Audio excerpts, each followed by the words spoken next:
Good morning student. आज आपका chapter number 2 विलियन solution. ठीक है, तो हम सबसे पहले बात करते हैं आपके कि विलियन क्या होता है। तो विलियन दो या दो से अधिक अवयवों का समांगी मिश्रण होता है। मतलब अगर आपने दो या दो से अधिक अवयव यूज करें और उनका जो समांगी मिश्रण बनेगा वही क्या कहलाएगा, आपका विलियन कहलाएगा। अब इसमें बात आती है कि आपकी समांगी मिश्रण क्या होता है। ठीक है, तो जो आपका समांगी मिश्रण से तात्पर्य है कि मिश्रण के सभी स्थानों पर इसका संगठन व गुण क्या होता है, आपका समान होता है। सपोज आप इसे ऐसे समझ सकते हैं, जैसे आपने एक गिलास में वाटर लिया है। ठीक है, अब इसमें आपने क्या करा, चीनी को घोल लिया है। चीनी या नमक कुछ भी आपने घोल लिया, हमने क्या करा, चीनी को इसमें आपने घोल लिया है। ठीक है, अब ये आपका क्या बन गया है, एक समांगी मिश्रण बन गया है। ठीक है, अब आप इसमें से कहीं पर से भी आप अगर इसका टेस्ट करोगे तो आपको क्या लगेगा, इसका टेस्ट क्या होगा, आपका सेम होगा। ठीक हो क्या, और इसका संगठन भी क्या हो जाएगा, आपका सेम हो जाएगा। तो यही आपका क्या कहलाता है, समांगी मिश्रण कहलाता है। ठीक हो क्या। अगर दो पदार्थों से मिलकर आपका विलयन बनेगा तो हम उसको क्या बोलेंगे, आपका द्विअंगी विलयन कहेंगे। दो पदार्थों से मिलकर बना विलयन क्या कहलाएगा, आपका द्विअंगी विलयन। ठीक है, जैसे हमने आपका यहाँ पे क्या करा था, पानी में चीनी घोला था, तो एक आपका एक पानी हो गया और दूसरा आपका चीनी हो गया। तो ये आपका किस प्रकार का विलयन बना, आपका द्विअंगी विलयन बना। ऐसे ही अगर आप तीन पदार्थों से मिलकर बना विलयन क्या कहलाएगा, आपका त्रिअंगी विलयन कहलाएगा। ठीक है, जैसे आपने चीनी प्लस इसमें नमक भी घोल दिया अब आपने वाटर, तो इसमें कितने हो गए आपके तीन। तो इस प्रकार के विलयन को हम क्या बोलेंगे, आपका त्रिअंगी विलयन कहेंगे। ठीक है, अब जो आपका सॉल्यूशन या विलयन जो होता है आपका, इसमें आपके दो कंपोनेंट, एक होता है आपका विलेय और एक होता है आपका विलायक। ठीक है, विलेय प्लस विलायक मिलके ही आपका क्या बनाता है, विलयन बनाता है। अब हम विलेय और विलायक को कैसे पहचानेंगे विलयन में, तो जो आपका विलेय होता है वो क्या होगा, आपका कम मात्रा में होगा। ठीक है, जो आपका विलायक होगा वो आपका क्या होगा, अधिक मात्रा में होगा, तो वो क्या कहलाएगा, आपका विलायक। जैसे आपका यहाँ पता, हमने क्या करा, यहाँ पे वाटर लिया था, इसमें क्या करा था, हमने चीनी को घोल लिया था। तो चीनी क्या थी आपकी, इसमें कम मात्रा में थी, तो ये क्या कहलाएगा, आपका विलेय। तो चीनी आपकी क्या हो गई यहाँ पे, विलेय। जो आपका पानी है इसमें हमने चीनी को डिजोल्व करा, तो ये क्या हो गया, आपका विलायक, क्योंकि वाटर क्या था हमारा, अधिक मात्रा में था। या आप कह सकते हैं जिसको हम घोलते वो क्या कहलाएगा, आपका विलेय। जिसमें उसको घोला जा रहा है वो क्या कहलाएगा, आपका विलायक। तो ये तो हो गया आपका विलेय प्लस विलायक मिलके आपका विलयन बना रहा है। एक उदाहरण से ऐसे भी समझ सकते हैं हम इसको, अगर मैंने आपसे बोला है कि 20% एथेनॉल विलयन है। ठीक है, तो 20% एथेनॉल विलयन का मतलब है कि इसमें क्या है, 20% तो क्या है, आपका एथेनॉल है, और जो आपका 80% बचा है वो क्या है, आपका जल। मतलब 80% जल का मतलब आपका ये तो विलायक हो गया, और 20% एथेनॉल का मतलब हो गया आपका विलेय हो गया, क्योंकि विलेय क्या आपका कम मात्रा में है और विलायक क्या है आपका अधिक मात्रा में। दोनों मिलके क्या बना रहे हैं, आपका विलयन बना रहे हैं। तो ये तो हो गया आपका 20% एथेनॉल विलयन। अब है अगला टॉपिक, इसमें सांद्रता को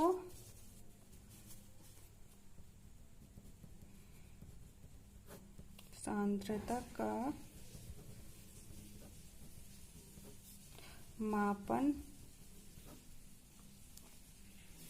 मापन करने वाले टर्म्स या एक्सप्रेशन बोल सकते हैं। ठीक हो क्या, कि हम जो आपकी इसमें सांद्रता है इसको हम कैसे माप सकते हैं आपके। ठीक हो क्या, तो इसमें आपके दो आ जाते हैं, दो कैटेगरी में हम इसको डिवाइड कर देते हैं। ठीक है, पहले है आपका आयतन या ताप पर निर्भर। मतलब ये टेम्परेचर डिपेंडेंट होते हैं आपके। दूसरा आपका द्रव्यमान या ताप मुक्त होते हैं, मतलब टेम्परेचर इंडिपेंडेंट होते हैं। ठीक है, जो आपका आयतन और ताप निर्भर है, इसमें हम पढ़ेंगे आपके परसेंटेज बाई वॉल्यूम परसेंटेज, मतलब आयतन अपॉन आयतन परसेंटेज पढ़ना है हमने पहला इसमें। दूसरा पढ़ेंगे हम इसमें वेट बाई वॉल्यूम परसेंटेज, मतलब द्रव्यमान अपॉन आयतन परसेंटेज पढ़ेंगे। ठीक है, अगला पढ़ेंगे हम इसमें मोलरता, और अगला टॉपिक पढ़ेंगे हम इसमें नॉर्मलता। और द्रव्यमान और टेम्परेचर इंडिपेंडेंट या ताप मुक्त में हमने पढ़ना है आपका परसेंटेज बाई द्रव्यमान, या आप इसको बोल सकते हैं वेट बाई वेट परसेंटेज, मतलब द्रव्यमान अपॉन द्रव्यमान परसेंटेज। अगला है आपका इसमें मोलता, और फिर मोलंस या मोल फ्रैक्शन भी बोलते हैं इसको, और फिर आपका है पीपी है। तो ये सब हमने आपका इस टॉपिक में हमने पढ़ना है। तो हम सबसे पहले आपका पढ़ते हैं weight by wait percentage, weight by wait percentage या द्रव्यमान अपॉन द्रव्यमान प्रतिशत। तो आपका वेट बाई वेट, और इसका अब हम पढ़ते हैं पहला आपका वेट बाई वेट परसेंटेज। ठीक है, इसके कहने का मतलब है कि जो आपका द्रव्यमान प्रतिशत होता है वो बराबर होता है आपका विलेय का द्रव्यमान अपॉन विलयन का द्रव्यमान इंटू 100। ठीक है, ये हो गया आपका द्रव्यमान प्रतिशत की विलेय का द्रव्यमान एवं विलयन के द्रव्यमान के अनुपात को क्या बोलते हैं आपका द्रव्यमान प्रतिशत बोलते हैं। ठीक है, जैसे में एक उदाहरण है आपका कि 40% वेट बाय वेट क्या है आपका विलयन है। ठीक है, में विलयन है। ठीक है, तो 40% का मतलब है कि आपका जो 40 ग्राम विलेय है आपका, वो आपका 100 ग्राम विलयन में उपस्थित है, विलयन में उपस्थित है। मतलब कि 40 ग्राम जो है आपका, इसमें 40 ग्राम विलेय है, वो किस में उपस्थित है आपके 100 ग्राम विलयन में उपस्थित है। तो 40 ग्राम तो आपका विलेय हो गया है। ठीक हो गया, तो 40 ग्राम क्या हो गया आपका विलेय, और जो आपका बाकी बचेगा 60 ग्राम वो क्या हो जाएगा आपका विलायक।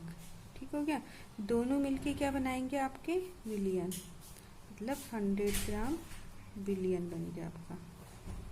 ठीक हो गया, तो ये तो हो गया आपका वेट बाय वेट परसेंटेज, क्योंकि विलेय प्लस विलायक मिलके ही क्या बनता है आपका विलयन बनता है।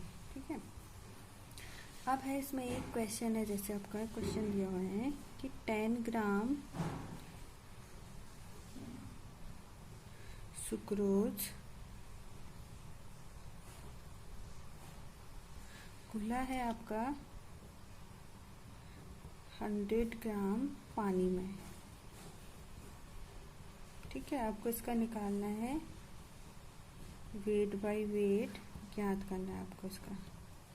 ठीक हो गया, तो कैसे करेंगे आप, वेट बाय वेट परसेंटेज हो जाएगा आपका कि 10 ग्राम सुक्रोज घुला है आपका 100 ग्राम पानी में कह रहे हैं। ठीक हो गया, तो इसका मतलब 10 ग्राम सुक्रोज तो क्या हो गया आपका विलेय, 100 ग्राम पानी क्या हो गया आपका विलायक, दोनों मिलके बनाएंगे आपके विलयन। तो 100 प्लस 10 कितना हो जाएगा आपका 110, जो आपका क्या बन जाएगा विलयन।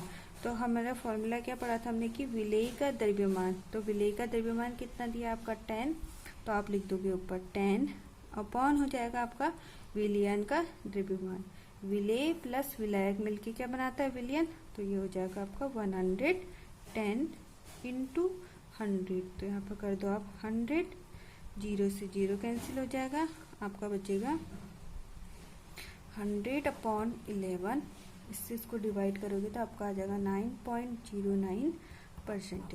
ये तो निकल गया आपका वेट बाय वेट परसेंटेज।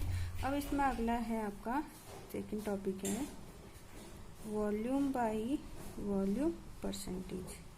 ठीक है, तो वॉल्यूम बाय वॉल्यूम परसेंटेज क्या होता है आपका विलेय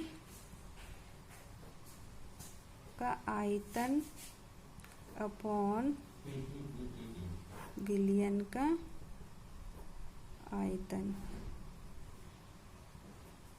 इनटू हो जाएगा आपका 100। मतलब वॉल्यूम बाय वॉल्यूम कहने का मतलब है कि विलेय का आयतन अपॉन विलयन का आयतन इनटू 100 हो जाएगा। तो यही क्या कहलाएगा आपका वॉल्यूम बाय वॉल्यूम परसेंटेज कहलाएगा। ठीक हो क्या। अब जैसे आपका इसका उदाहरण है कि 7% HCl का जलीय विलयन आपका वॉल्यूम बाय वॉल्यूम परसेंटेज। ठीक हो गया। तो इसके कहने का मतलब है कि वॉल्यूम बाय वॉल्यूम बोला है तो इसका मतलब कि 7 ml आपका जो विलेय है वो प्रेजेंट है किसमें 100 ml विलयन में। ठीक है। तो हम इसे लिख सकते हैं कि 7 ml विलेय उपस्थित है आपका 100 ml विलयन में उपस्थित है, विलयन में उपस्थित है। ठीक है। अगर 7 की जगह पर आपका 8% HCl का जलीय विलयन लिया होता तो आप बोलते कि 8 ml विलेय 100 ml विलयन में उपस्थित है। अगर आपका 7 की जगह पर 10 ले लिया होता तो कि 10% HCl का जलीय विलयन है तो आप बोलते कि 10 ml विलेय 100 ml विलयन में उपस्थित है। तो ये तो हो गया आपका वॉल्यूम बाय वॉल्यूम परसेंटेज। अब आपका इसमें थर्ड टॉपिक है वेट बाय वॉल्यूम परसेंटेज। ठीक है। ये आप इसको बोल सकते हैं द्रव्यमान अपॉन आयतन प्रतिशत। इससे भी हम आगे अभी क्वेश्चन करेंगे आपके। ठीक है। तो इसमें क्या होता है कि ये भी हो जाएगा आपका विलेय का द्रव्यमान अपॉन विलयन का आयतन इनटू आप कर दोगे 100। ठीक है। विलेय का द्रव्यमान अपॉन विलयन का आयतन इनटू 100 ही क्या कहलाता है आपका वेट बाय वॉल्यूम परसेंटेज या द्रव्यमान अपॉन आयतन प्रतिशत। जैसे आपका इसमें उदाहरण है कि 3% सुक्रोज विलयन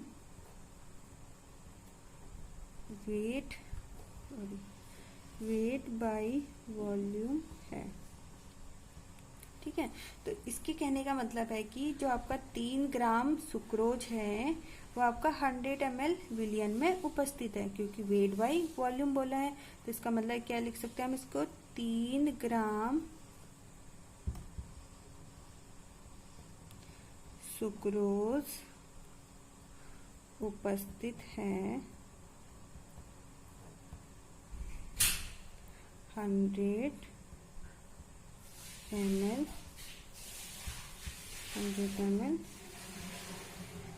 विलयन में। ठीक है। क्या लिख सकते हैं हम 3 ग्राम सुक्रोज उपस्थित है आपका 100 ml विलयन में।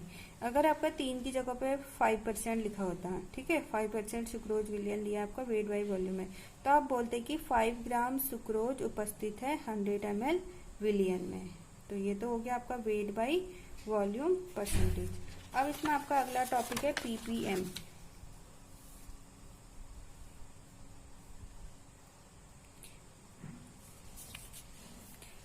ppm जिसको हम क्या बोलते हैं आपका पार्ट्स पर मिलियन। ठीक है। पार्ट्स पर मिलियन। तो पार्ट्स पर मिलियन क्या होता है आपका विलेय का द्रव्यमान अपॉन विलयन का द्रव्यमान इनटू 100 हो जाता है आपका। वही क्या कहलाता है आपका पार्ट्स पर मिलियन कहलाता है। तो हम लिख देंगे आपका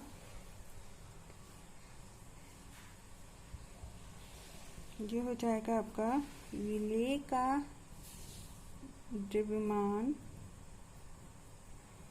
अपॉन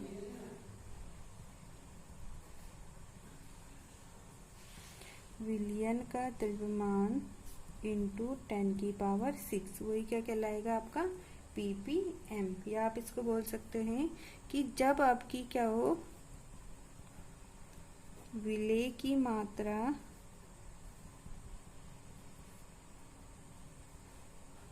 बहुत बहुत कम होती है, तो हम उसे किस में व्यक्त करते हैं, आपका ppm में निकालते हैं।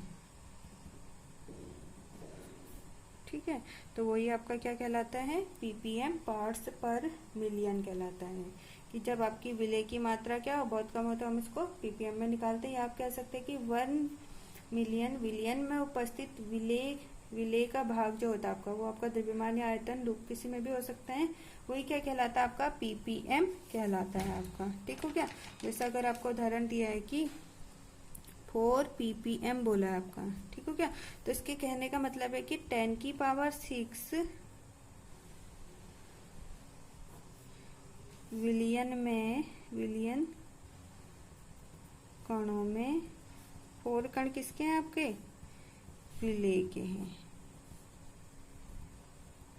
ठीक हो क्या। तो वही क्या कहलाता है, आपका ppm। जैसे आपका 3 ppm दिया होगा, तो आप बोलोगे कि 10⁶ विलियन कण में 3 कण किसके, आपके विलेय के हैं। तो वही क्या कहलाता है, आपका ppm कहलाता है।